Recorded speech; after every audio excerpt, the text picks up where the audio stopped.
This is the Holy Gospel according to John. Glory to you, O Lord. Now among those who went up to worship at the festival were some Greeks. They came to Philip, who was from Bethsaida in Galilee, and said to him, "Sir, we wish to see Jesus."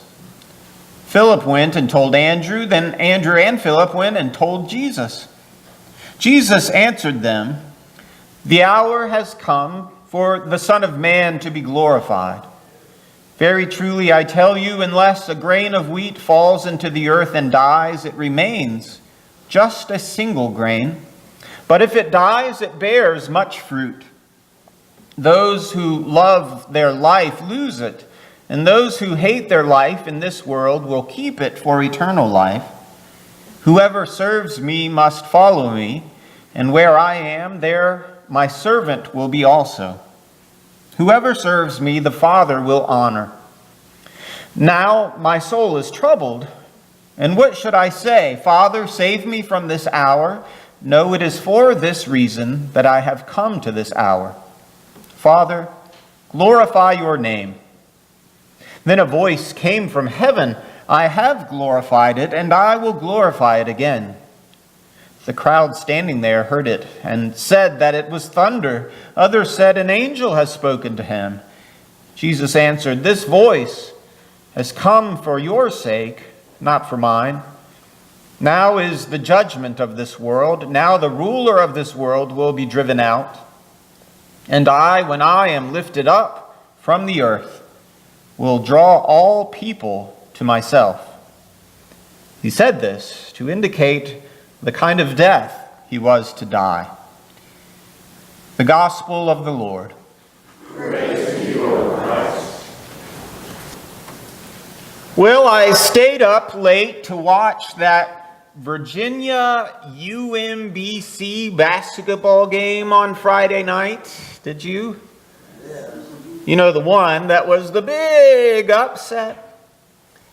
Well, I used to live in Virginia, and actually my sister-in-law is a graduate of UMBC, but I still wouldn't have stayed up to watch the whole game. I really didn't plan to.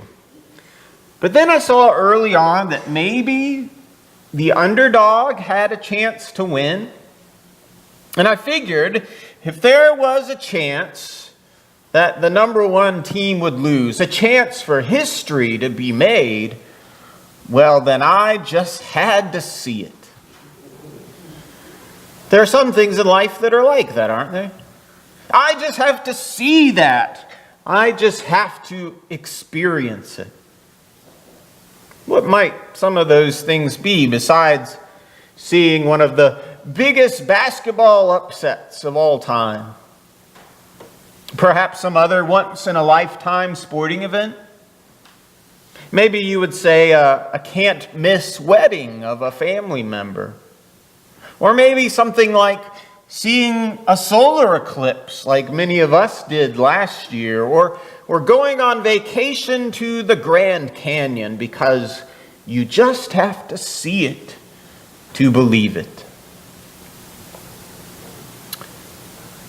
Well, some Greeks came and said to Jesus, "We wish to see Jesus."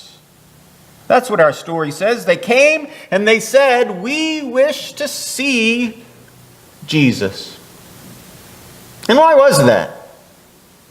Had they heard about Jesus, maybe? Had they heard he was a really big deal and he was in town the same time that they were, and so they just couldn't pass up the chance to see him? Well, the Bible doesn't say, actually. The story, as told in John's Gospel, doesn't say why these people wanted to see Jesus. In fact, it doesn't even say they ever actually got to see him. But this occasion, the news reaching the ears of Jesus that there were some Greeks who wished to see him, well, it becomes an opportunity for Jesus to say some important things. Some important things about his approaching death. Now, Jesus never really comes out and says in this passage, I am going to die on a cross. In this story, he speaks much more figuratively and mysteriously, doesn't he? For instance, he says in verse 23, the hour has come for me to be glorified. When we think of glory, we think of success or accolades, but when Jesus talks about his glory, he is talking about his death. This is why he says, unless a grain of wheat falls into the earth and dies, it remains just a single grain, but if it dies, it bears much fruit. Jesus is alluding to his death. He will fall. He will be buried in the earth. He will die. It doesn't seem like glory, perhaps, but this is the upside down way God saves the world. That hour has come for me to be glorified, says Jesus. Jesus also says in verse 27, should I ask the Father to save me from this hour? No, it is for this reason that I have come to this hour. Jesus has a purpose, and it is a purpose that he will fulfill in his death. Time and again, we find Jesus remaining faithful to the will of the Father. In the face of this death, he doesn't steer away from this fate. Instead, he keeps on and embraces the purpose, the goal that he has been walking toward from the beginning: suffering and death. It is for this reason that I have come to this hour, says Jesus. Lastly, Jesus says in verse 32, and I, when I am lifted up from the earth, will draw all people to myself.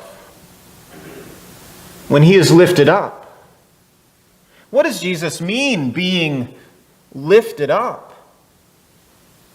Our minds may go to being lifted up in praise or lifted up in ascension, but once again, Jesus is referring to his death, when he will be lifted up on the cross. When he is lifted up in this way, Jesus says he will draw all people to himself. Then they will see him, not as perhaps they expected to see God's Messiah, but they will see him as he was sent by God to be, as the one who gathers God's people under his outstretched arms of mercy. And I, when I am lifted up, will draw all people to myself, says Jesus. Now, there's an interesting connection between this story from John chapter 12 and a verse from another place entirely in the New Testament. Do you remember that verse in 1 Corinthians chapter 1, where the Apostle Paul is talking about the foolishness of the cross? And he says, for Jews demand signs, and Greeks desire wisdom, but we proclaim Christ crucified. Jews demand signs. That was certainly true of those around Jesus. What sign are you going to give us so we may see it and believe you? They sometimes said to him.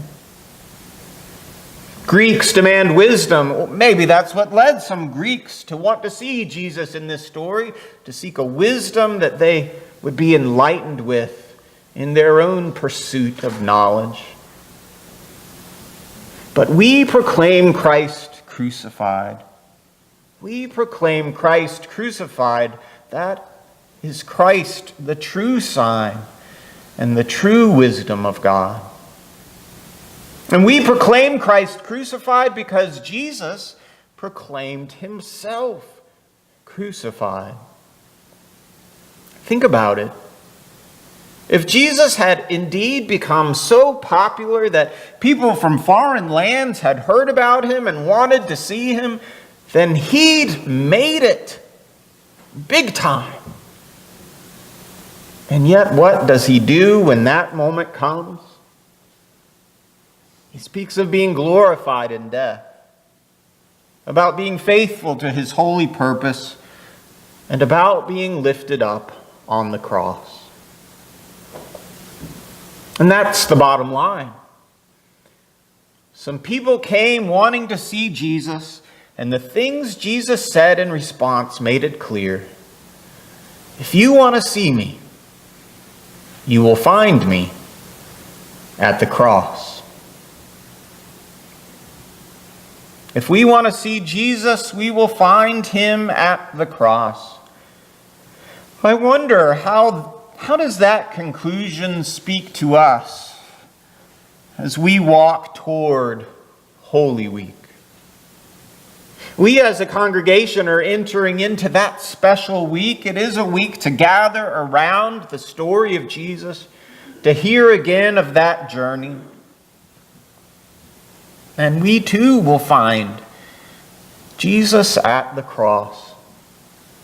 Through Palm Sunday and the Sunday of the Passion, to Maundy, Thursday, to Good Friday, we will behold again the one who is glorified and faithful and lifted up. I know there will be basketball games and vacations and other can't-miss occasions going on too. But I hope you will be drawn to come to the cross. For we just have to experience it. And say again, we wish to see Jesus.